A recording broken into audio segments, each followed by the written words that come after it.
Good day, guys. Welcome to Forex Walker. Welcome to episode 93.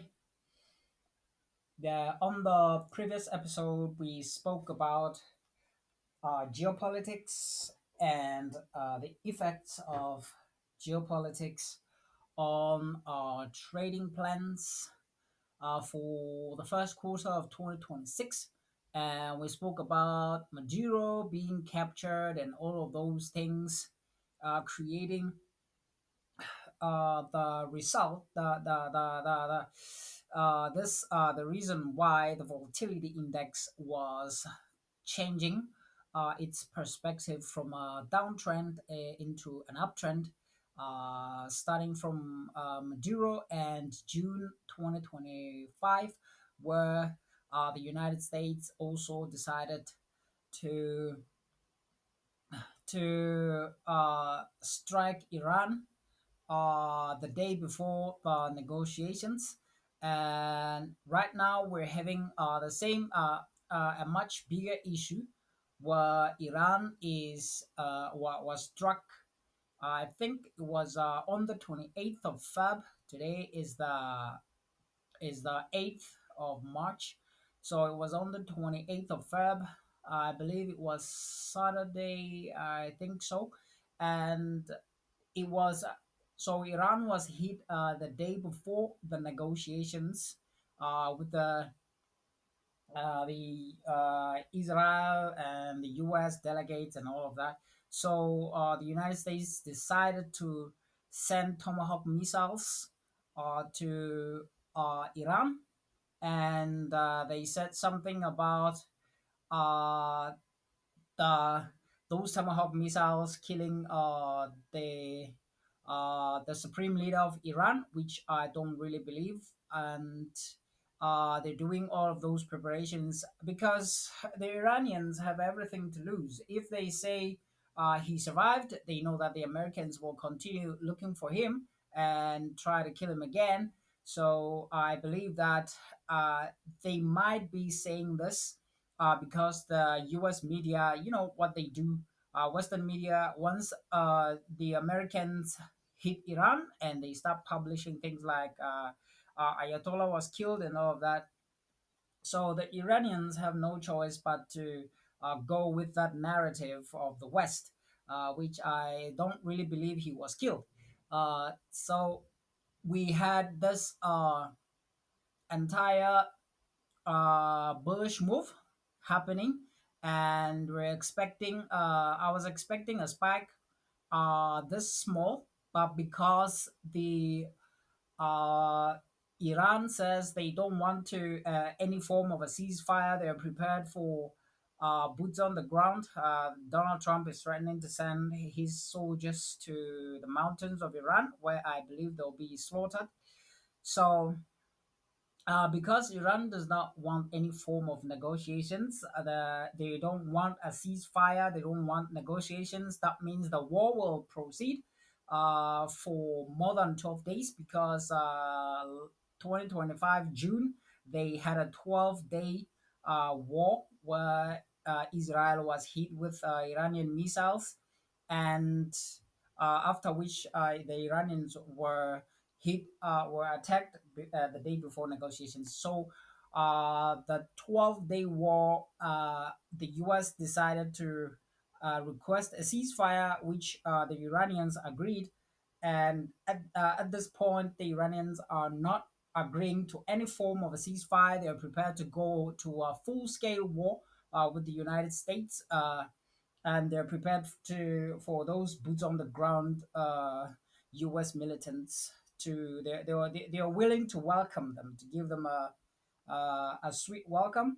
So because of that, I have reason to believe that this volatility index, this will not be a peak. I have drawn this on episode 92, and I believe that will get all the way up here, especially with the oil market where the Strait of Hormuz was closed. And if it gets closed for a longer period of time, the Europeans will suffer. But there's another thing that the Europeans love doing. Whenever the Strait of Hormuz is closed, they since they listen to the U.S., they refuse to buy Russian oil, and the alternative becomes Canada. So that's the reason why I'm holding longs on the Canadian dollar, and I've reason to believe that it will continue to move higher and higher in this perspective. But at this point, I don't believe the CHF is the correct currency to sell because it is also a safe haven and it's been bullish for a long time. So even if we had to use the JPY, it would have been uh, a much greater issue. I'm just having issues with the current broker that I'm using, but if I had another broker, I would be able to uh, buy the CAD and sell the Australian dollar. That would be an oil trade where the Europeans are expected to take an alternative crude oil, which is the Canadian oil, since the Strait of Hormuz is closed. Remember, the Strait of Hormuz is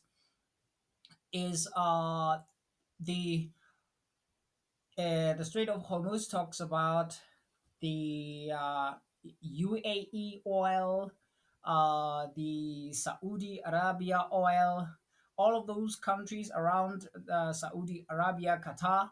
So that crude oil is sold to the West, and when the Strait of Hormuz is closed, those Europeans have no choice but to go to Canada. And that's the reason why I believe that this trade will continue.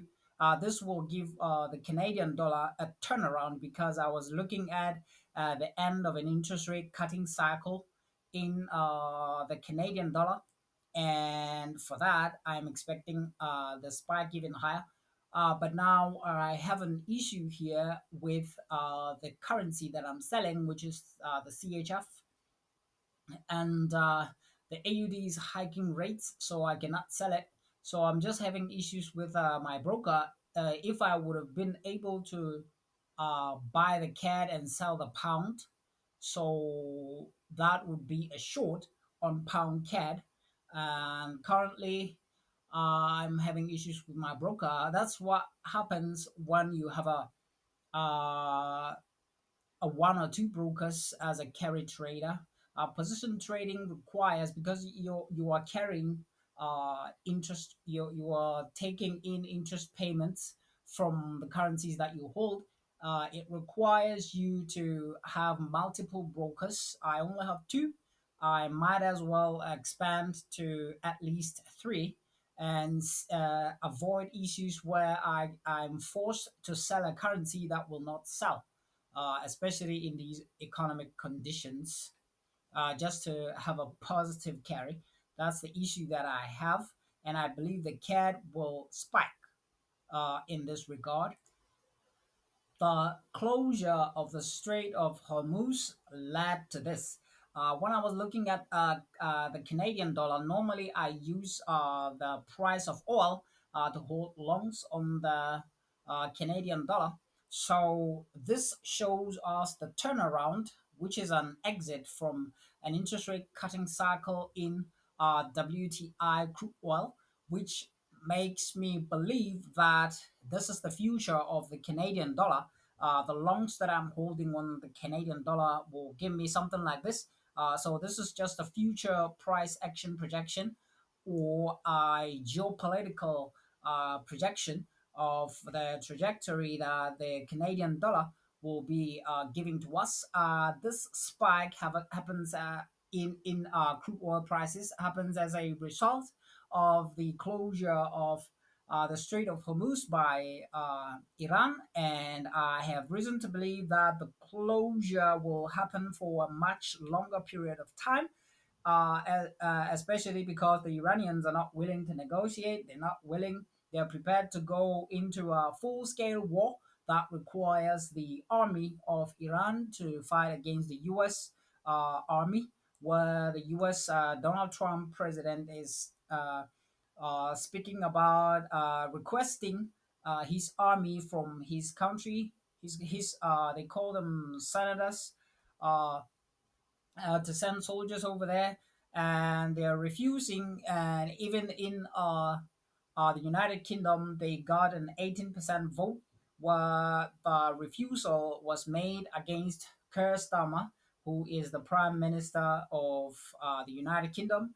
So they're all refusing to send soldiers, but I believe that in the United States they can surpass the vote where the US president can actually order the soldiers to go and fight and die for no reason. But that will lead to an immediate impeachment of the current U.S. president, who is Donald Trump. So this spike is a price action projection, or I can say it's a geopolitical price projection of the price of crude oil, where we're expecting the Canadian dollar to break the next highs in this fashion. So that's the trade that I'm taking on CAD CHF, but I'm suffering from the currency with which I should sell at the moment. So this leads to something like this, where we're looking at the crude oil prices and Canada being an alternative. The same thing happened when the Ukraine-Russia war happened. The sanctions were introduced by the U.S. and the alternative became Canada for crude oil and gas and all of those things. But it was a little bit expensive. So those are the expectations. Here we have the USD, CHF. Both currencies are bullish. They're moving in the same direction, but we expect the US dollar to win the battle. Uh, Based on the US dollar being a safe haven in those tensions, even though they're involved, these people are unfair. This currency was supposed to collapse by law, but because they call it a safe haven, everybody wants to buy the dollar in grim uh, tensions. They normally rush to buy the dollar and sell everything else that remains. So this is the same trade with the USD CHF.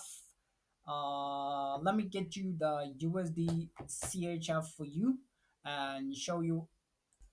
But the last thing you want to do is buy two safe havens. You don't want to do that. Which the CHF is also a safe haven. It will go bullish, but the US dollar will win against it. But you need something else to buy, to sell. Well, I'm suffering from currencies that I should be selling at the moment, and I'm only suffering because my broker does not allow me to sell certain currencies at the moment. But I took USD pound, USD GBP.